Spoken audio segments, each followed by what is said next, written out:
أعوذ بالله السميع العليم من الشيطان الرجيم.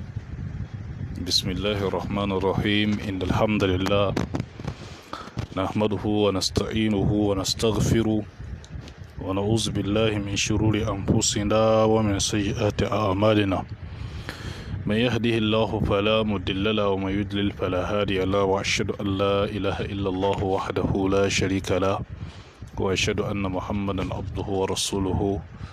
وبعد فإن أصدق الحديث كلام الله وخير الهدي هدي محمد صلى الله عليه وسلم وشر الأمور محدثاتها وكل محدثة بدعة وكل بدعة ضلالة وكل ضلالة في النار.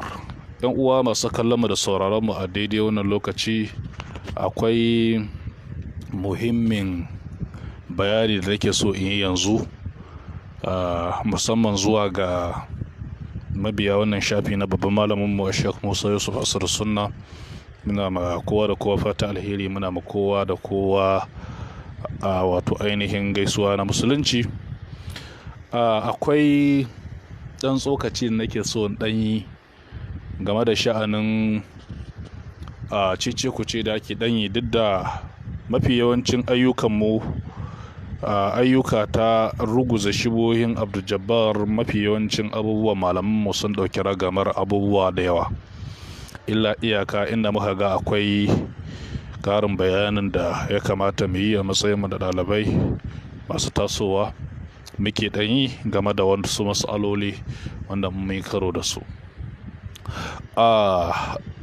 Jama'a, kamar yadda kuka, ina so ku lura da wani abu. Na farko, bayan hana zaman mukabala da Abdul Jabbar, ko in ce dakatar da zaman mukabala zan ce, domin akwai yiwuwar ta iya tasowa, za a iya cewa an yanka ta tashi, akwai yiwuwar ta iya tasowa nan gaba. Amma akwai abin da ya kamata mutane su lura da shi bayan hana wannan zama ko dakatar da wannan zama da za a yi. Na farko, ina so ku lura da wani abu. Tunda aka yi ba da shelar cewa an dakatar da zama har yau mai kamanta yau, rana mai kamanta yau, na farko ba fa ku ji wata comment ko wani abu da Abdul Jabbar ya faɗa game da wannan dakatarwa, bai ce komai ba har yau. To wanda ya kamata mai tunani ya tunanin cewa me ya hana Abdul Jabbar yin magana na dakatar da zaman mukabala, bayan shi yana daga cikin mutanen da suke matsawa akan a zo a yi wannan zama. Illa iyaka mu da ake cewa mun nuke mun gudu, mu ne kadai da aka hana zamar, muka fito muka yi maganganu cewa ba mu ji daɗi ba, amma kakab ɗinsu ba wani daga cikinsu wanda ya fito ya yi magana game da wato ainihin hana wannan zama. Wanda za ka gane cewa wannan abin da muke zargi akwai lauje cikin naɗi game da hana wannan zama. Me ya hana Abdul Jabbar yin maganganu game da wato ainihin wannan zama da aka dakatar? Illa iyaka malamai ne ko na Tijjaniya da Izala suka iya zama, suka yi magana, suka kuma nuna alhininsu na hana wannan zama. Wannan shine zai kara tabbatar maka da cewa lalle mutumin nan, na farko akwai alamu na hana zaman, akwai makarkashiya wacce take da alaka da shi. Na biyu, akwai alamun da yake nuna cewa dama wannan azababbiya da yake da nuna cewa ya isa a zuwa ya zaman ƙarya yake, ba iya zaman zai ba. Wannan shine yake ƙara tabbatar maka da wato ainihin abin da muke so ku gane dangane da wannan mas'alar.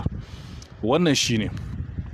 Sannan bayan haka, ina so mana tunasarwa, Sheikhul Islam bin Taymiyyah ya wato ainihin yi wani magana cikin Majmu'ul Fatawa.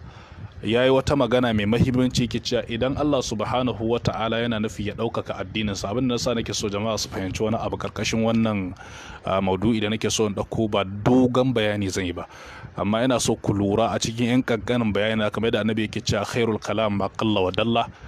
A cikin 'yan ƙanƙanin bayanin nake so idan gade da wannan mas'alar shine, idan kuka duba Sheikhul Islam bin Taymiyyah ya yi magana, yake cewa idan Allah yana nufin ya daga addininsa, to yakan jarabci addinin da mutanen banza wajen sukan addinin da target da kai ma addinin har sai Allah ya daga darajar addinin.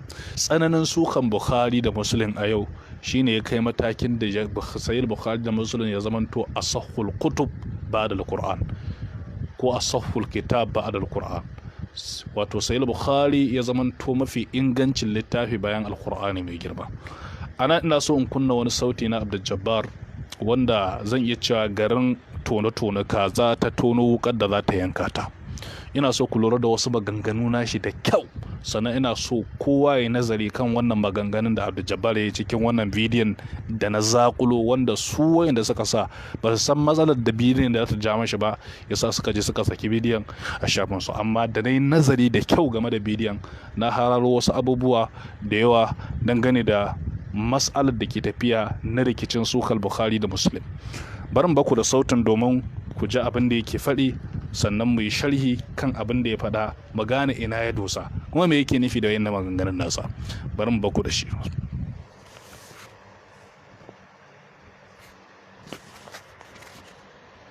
ce kullum mudulin sai ka faɗi wa ya faɗi kullum mudulin, da sun ce kullum mudulin ku ce wa ya faɗi ta, kan ku ɓata lokaci. Duk da ina ba ku shawara ku dinga juriya, ku yi cikin hikima.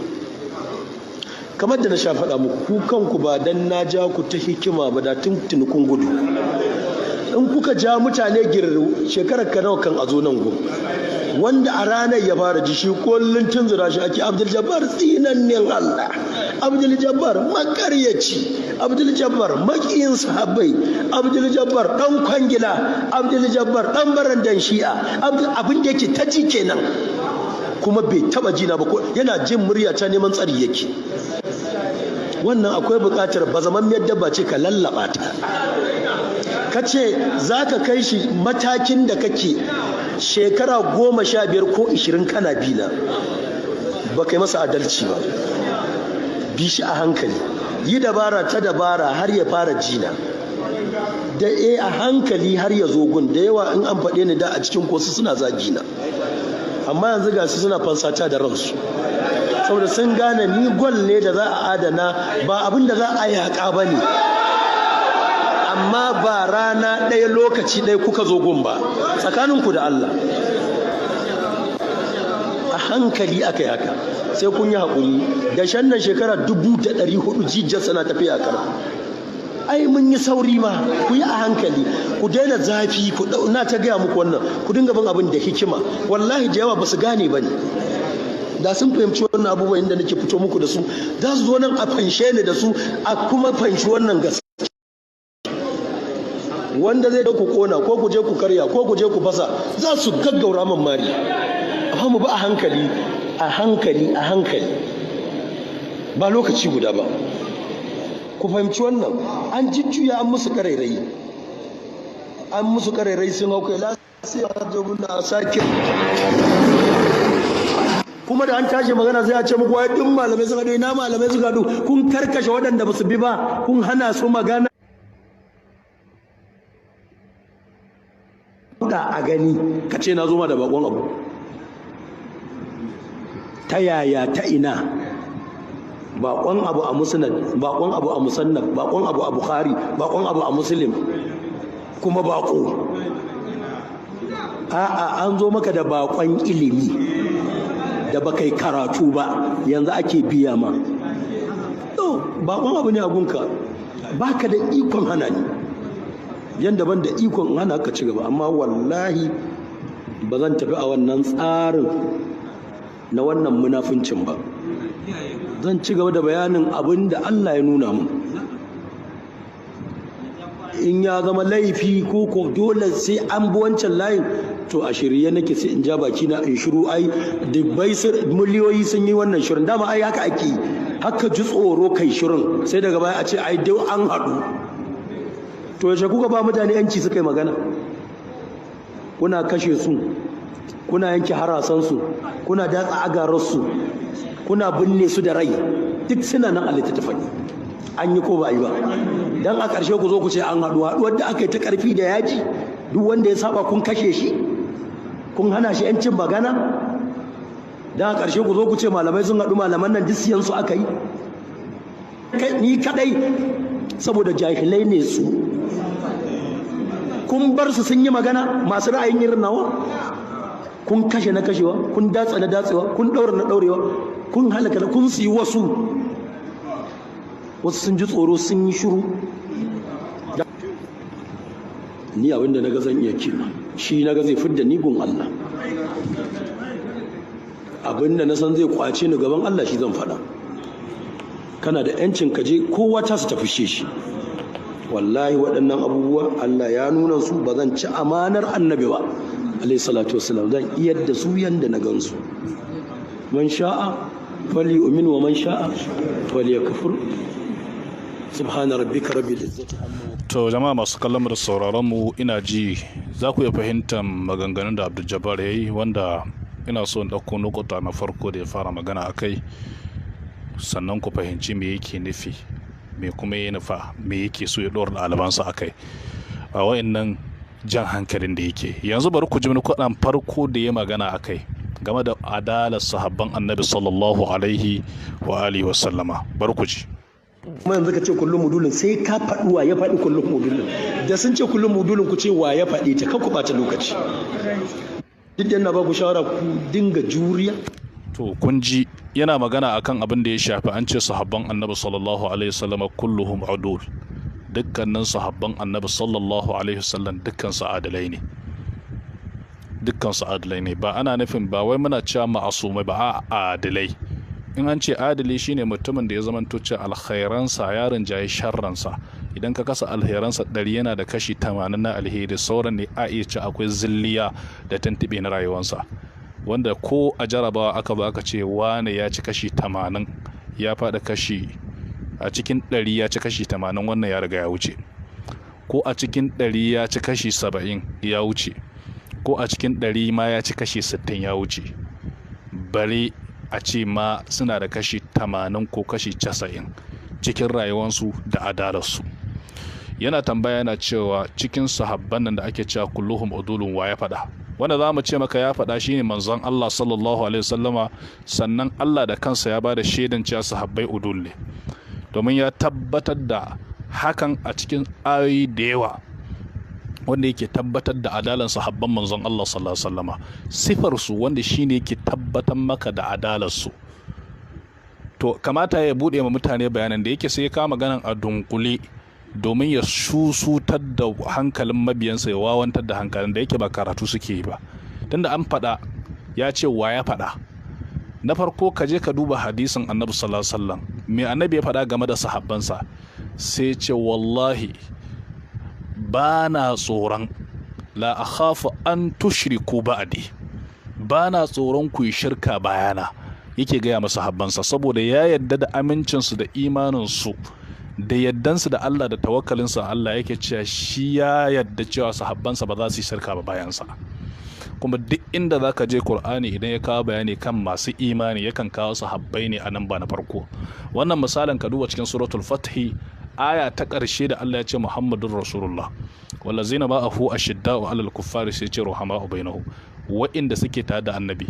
Duk wanda ya ji an ce wallazina ma'ahu, wanda suke tare da annabi, ya san waye wa'innan, da wa ake magana, da sahabban manzon Allah sallallahu alaihi wasallam. Sai ce ashidda'u 'alal kuffar, suna masu tsanani daga kafirai, ruhama'u bainahum tarahum ruk'an sujjadan, har inda ya dire ke cewa adallahu allazina amanu wa amilus salihati, Allah ya alƙawari ga masu imani wanda suka aikata aiki na kwarai, minhum daga cikin jinsin sahabbai, minhum maghfiratan wa ajran azima. Wanda yake tabbatar maka ayoyi ne da yawa da suka nuna adalan sahabban nan, suke tabbatar da imaninsu da tawfikinsu da tunda Allah ya tabbatar da cewa taimakon ma annabi da yayi da sahabban ne annabi ya samu nasara, tunda yake cewa wato ainihin huwa allazi ayyadaka bi nasrihi wa bil mu'minin. Allah subhanahu wata'ala shine ya karfafa manzon Allah sallallahu alaihi wasallam da nasararsa da kuma mu'mine. Kaga wannan yana ƙara tabbatar maka da adalar sahabbai, kasancewar su masu taimakon annabi ne wajen yada addini, da ayoyi da dama wanda ba za su musaltu wajen haka. Amma wannan hadisin da ka maka je ka duba ta da kyau, ku duba ta da kyau, dai tabbatar maka da cewa annabi yana ya aminta da sahabbansa bayan sa, tunda yace la akhafu an tushriku ba'di, ba na tsoron ku shirka bayana. To duk wanda kam annabi ya ce baya tsoro ya shirka bayansa, ka zo ka danganta masa rashin adala, a ce wa'annan sahabban ka zo ka ce wai dukansu. To me yasa ya zamanto cewa a koda yaushe ba kwa zakulo alherin wayannan mutanen, kai ka ce ba su taba alheri ba a rayuwarsu. Badadan akwai hadisai da yawa da suke tabbatar da alheran sahabban nan, me yasa ba ka wayan hadisan? Sai abin da ya shafu a wata ko shubuha a rayuwarsu wanda kowa na iya samu wannan zilliya. Mu a wajen mu sahabbai suna da adala, dukkan su adalai ne, amma ba ma'asumai ba, wanda ko kuma tunaninku yadda kuke fassara adalal a matsayin isma ce, mu kuma muna kore isma, kamar yadda suke tabbatar masai da Hassan ko Hussein ko na Fatima da isma, wanda kuma muna korewa, tunda annabi sallallahu alaihi wasallam shine kadai wanda yake da isma, kamar yadda Fazal zai faɗa yake cewa wato nabiyyun karimun ma asaqatu rabbahu.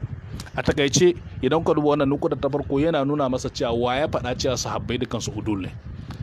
Yanzu shi abin farin ciki ne ka ba shi labarin cewa sahabban annabi ba adalai ba ne, sahabban annabi ba mutanen kirki ba ne.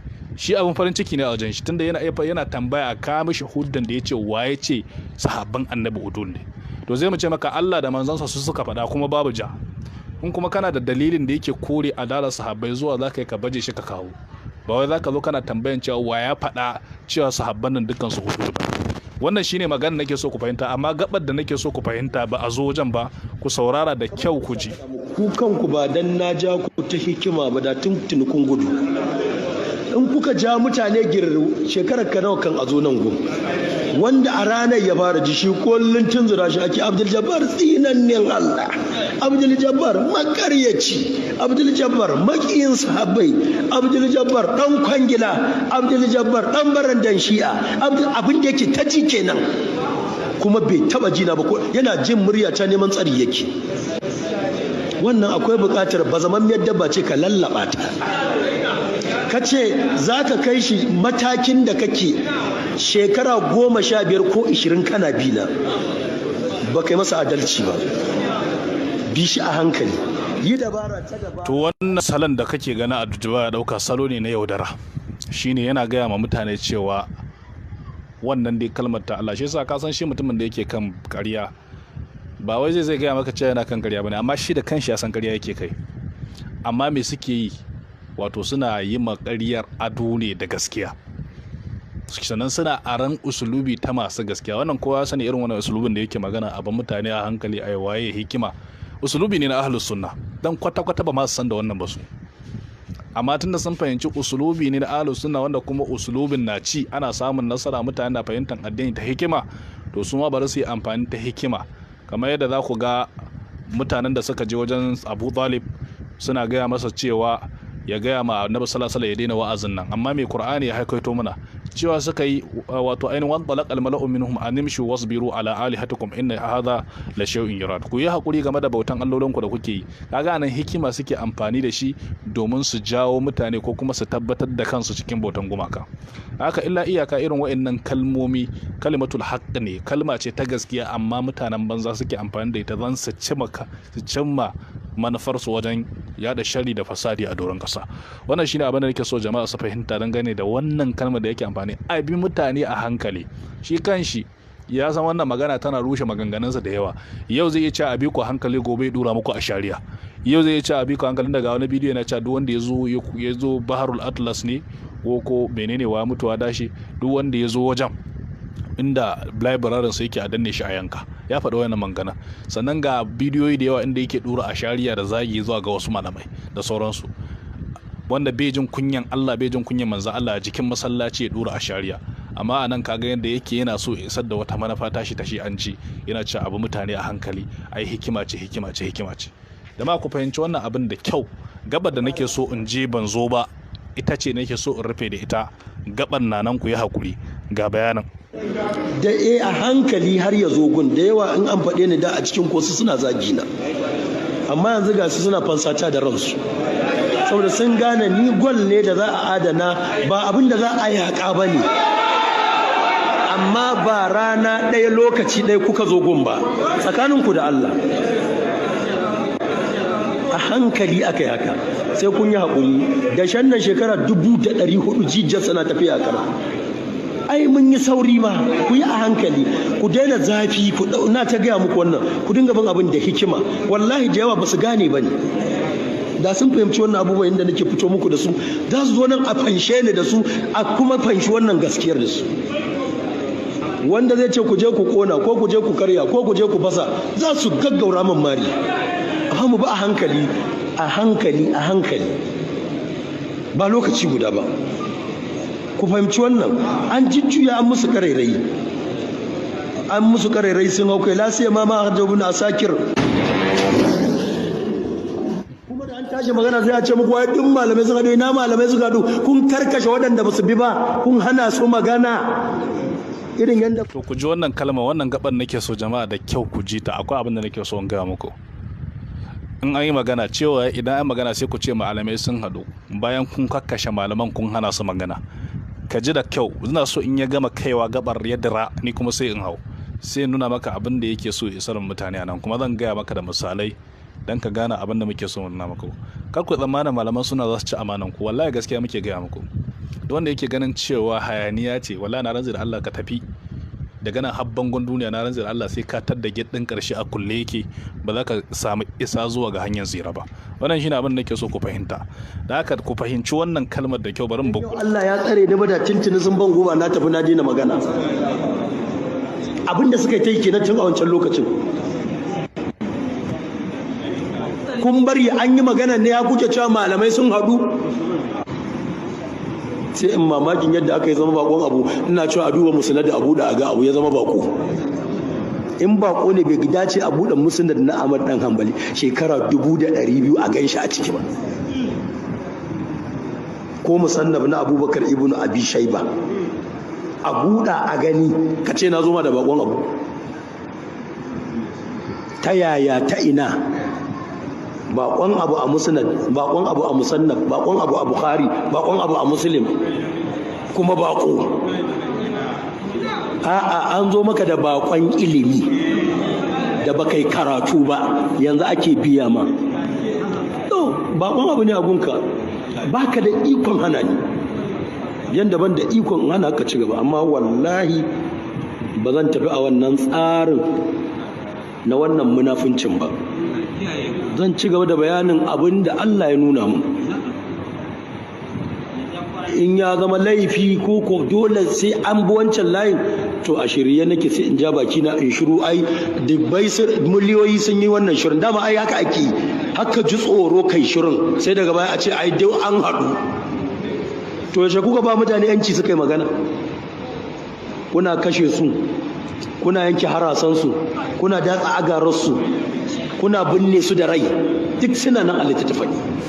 To yanzu wannan maganar da yanzu ke so ku fahimce ta da kyau, wannan gabar da ya sauka to zan hau.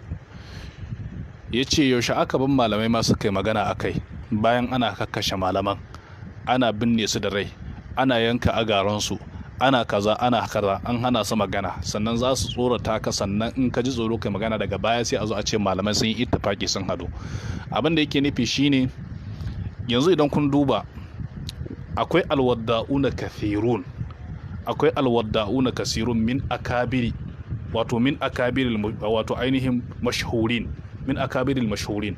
Akwai wanda zaka same su wanda suka a ilmul hadisi, zaka samu akwai wanda suka daddora hadisan ƙarya mawdu'at domin isar da wata manufa dan yada sharri da karerai ga manzon Allah sallallahu alaihi wasallama. Wanda a baya na taba kawo wannan misalin, kuma zan sake kawo saboda ya kawo bayani akan gaba cewa malamai an kakkashe. Zan gaya muku wasu malaman ne aka kashe.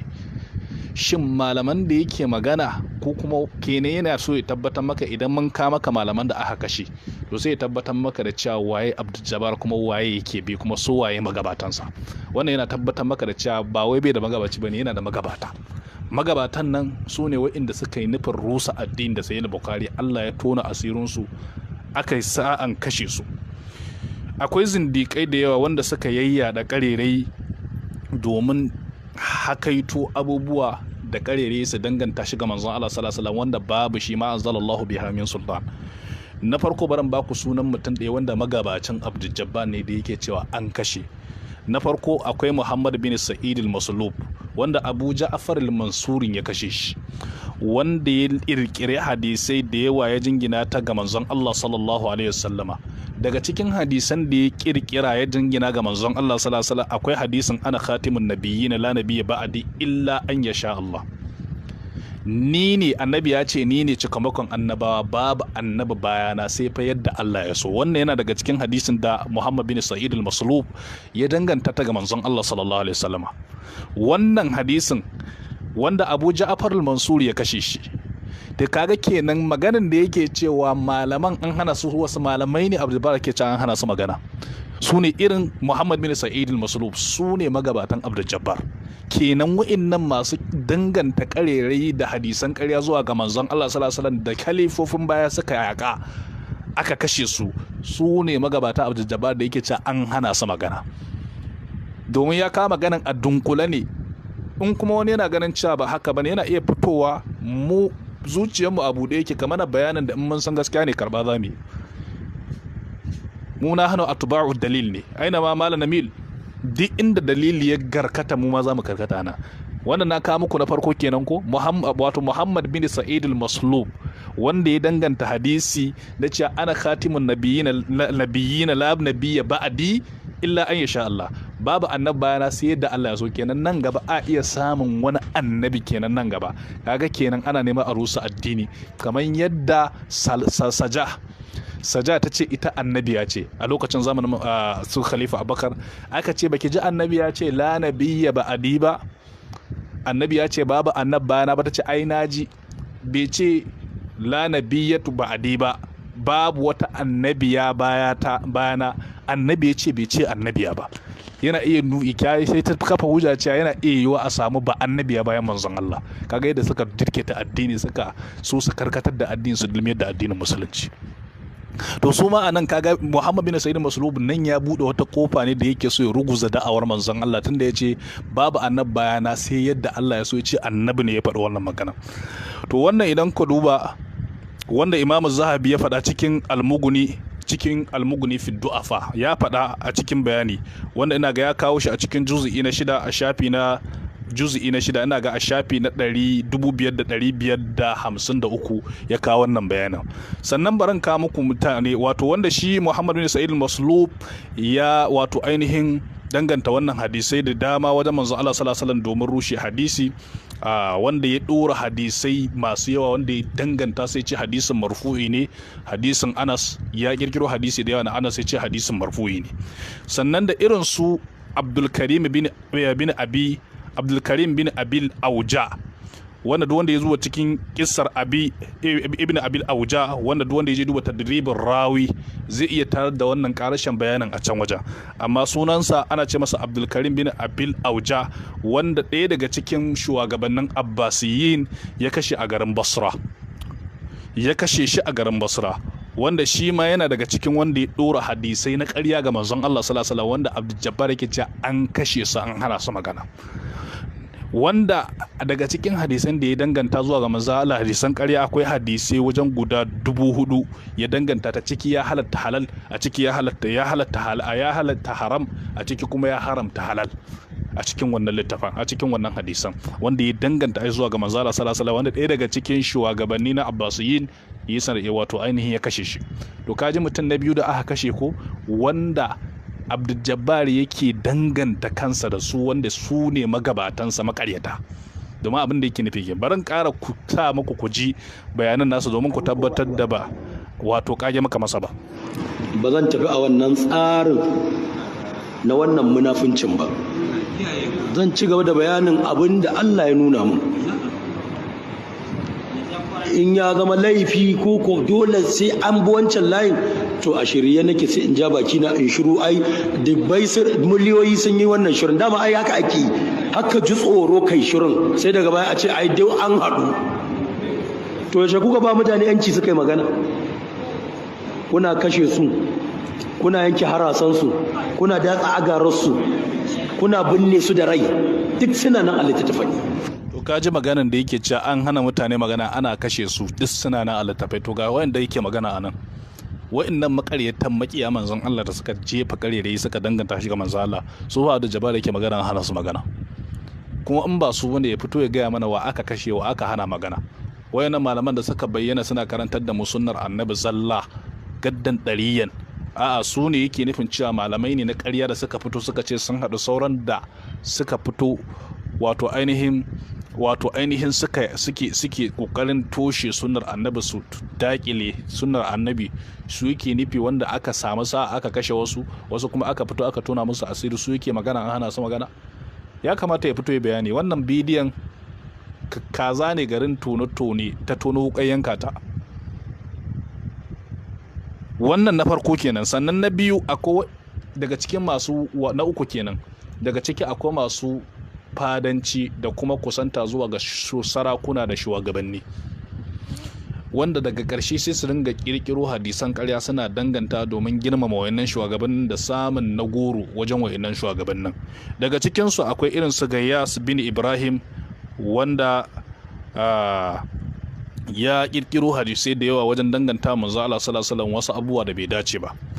Sannan na uku na gaba akwai irin su wato ainihin wa'inda suke kirkiran wasu hadisai, sai su ce irin kamar a kirkira hadisai su ce wato ainihin an kirkiro hadisai su ce sun ga mutane sun shagalta da karatun alkur'ani, ba sa karatun alkur'ani ko ba sa yin sadaka, sai su kirkiro hadisi akan falalan sadaka, ko kuma su kirkiro hadisi akan karatun alkur'ani wanda ba annabi ya faɗa ba, a su ne suka kirkira suke danganta mutane, wanda fa shine irin aikin da su Bukhari da Muslim suka yi wajen tantance hadisan manzo Allah sallallahu alaihi wasallam, aka fitar da na gaskiyan aka tace shi aka zubar da na ƙaryan, wanda irin waɗannan hanyoyin ne. Daga cikin su akwai irin su Abi Isma, wato ainihin Nuhu bin Abi Maryam, wato Nuhu bin Abi Maryam, Abi Isma Nuhu bin Abi Maryam, wanda shi ma yana daga cikin wanda ya kirkiro hadisi, ya daddora hadisan ƙarya akan falalan su, wato ainihin wato ainihin surorin alkur'ani, irin su wato ainihin surori da yawa wanda ya danganta shi zuwa ga manzon Allah. Ya tambaye shi yace saboda mutane sun shagal da karatun alkur'ani ne ya wato ainihin kirkiro irin wayannan hadisan domin su zabarar da mutane zuwa ga karatun alkur'ani. Duk fa irin wayannan ne fa Abdul Jabbar yake magana akan cewa an kashe an hana su magana, su ne yake magana a kai. Da irin su wato ainihin Maisara bin Abd, irin su Maisara bin Abd, duka suna daga cikin mutanen da Abdul Jabbar yake magana ce an hana su magana, an kashe wasu kuma an hana su magana, daga baya sai aka ce an yi ittifaki. To ka ji maganganun da nake so ku gane, ɗalibai da yan uwanmu ɗalibai ku gane game da irin wa'innan maganganun da yake, nukudar da nake so ku gane kenan. In kuma ya ce ba haka bane, su ɗalibansa su fito su gaya mana waye. Sannan da aka zo aka dakatar da zaman, me yasa bai fito ya magana ba? Da aka dakatar da zaman, me yasa bai fito ya magana ba? To saboda haka wannan maganganun su ne nake so jama'a in an karar da ku, kuma wallahi gashi qul ja al haqq wa zahaqa al batil innal batila kana zahuqa. Wannan shine abin da nake so in bayyana muku. Wanda yake ganin ba daidai bane yana iya zuwa shi ma ya kafa lokacin shi ya karatu ya ce ba daidai bane, amma ni na gaya muku inda ya nufa ne. Allah subhanahu wataala ya datar da mu. Abinda na faɗa daidai Allah ya ba mu ladan shi ne da ku baki daya, abinda ne kuskure Allah ya fi mu da ku baki daya. Subhanakallahumma wa bihamdika ashhadu an la ilaha illa anta astaghfiruka wa atubu ilayk. Assalamu alaikum wa rahmatullahi wa barakatuh.